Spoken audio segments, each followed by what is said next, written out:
दक्षिण भाग में विजयनगर नाम का राज्य था। इस विजयनगर में कृष्णदेव राय नाम के राजा का राज्य था। राजा कृष्णदेव राय के दरबार में तेनालीराम नाम का एक रत्न था। ये तेनालीराम अपने वाक चातुर्य और बुद्धि चातुर्य के कारण सिर्फ विजयनगर में ही नहीं पर विदेश में भी सुप्रसिद्ध थे। गांव का नाम था तेनाली और नाम रामन होने के कारण विजयनगर के लोग उन्हें तेनालीराम के नाम से जानते थे।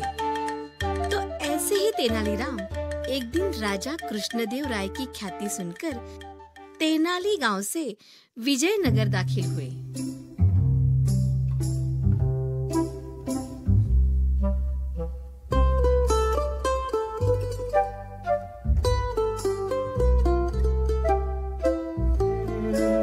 राजा कृष्णदेव राय के राजपुरोहित और उनके चेले कोट्टैया को देखकर तेनालीराम उनसे मिले और बोले,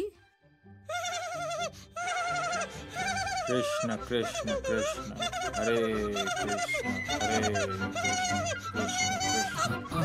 नमस्कार राजपुरोहित जी। नमस्कार नमस्कार। हरे कृष्ण कृष्ण कृष्ण हरे हरे। मैं रामन तेनाली से आया हूँ। तो क्या? मुझे राजा कृष्णदेव की सेवा करने की बहुत ही इच्छा है। हाँ, तो आप मुझे उनके दरबार में प्रवेश दिला सकेंगे क्या? जीवन के 25 साल शिक्षा प्राप्त की, तपस्या की, तब जाकर महाराज के दरबार में मुझे उनकी सेवा करने का अवसर प्राप्त हुआ है।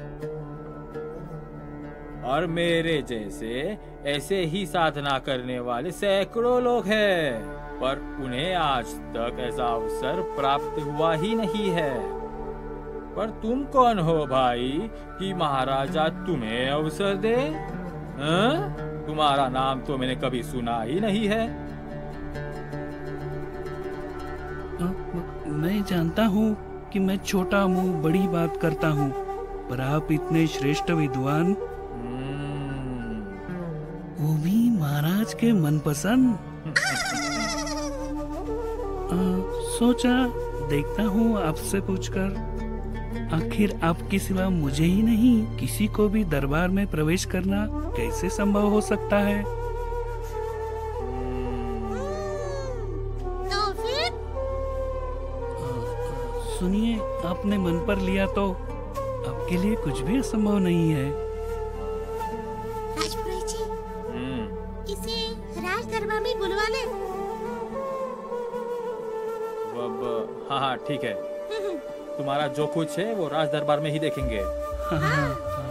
चलिए राजपुरोहित चलो जी। चलो।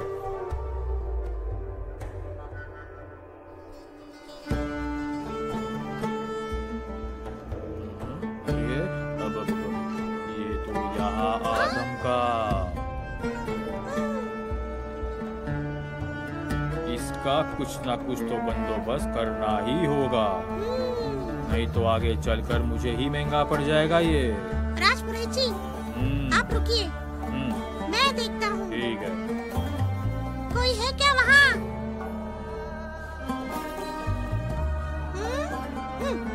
देखो, वो दुबला पतला मनुष्य जो राजमहल को देखता हुआ यहाँ आ रहा है, उसे राजमहल में आने मत देना। मुझे तो वो चोर लगता है।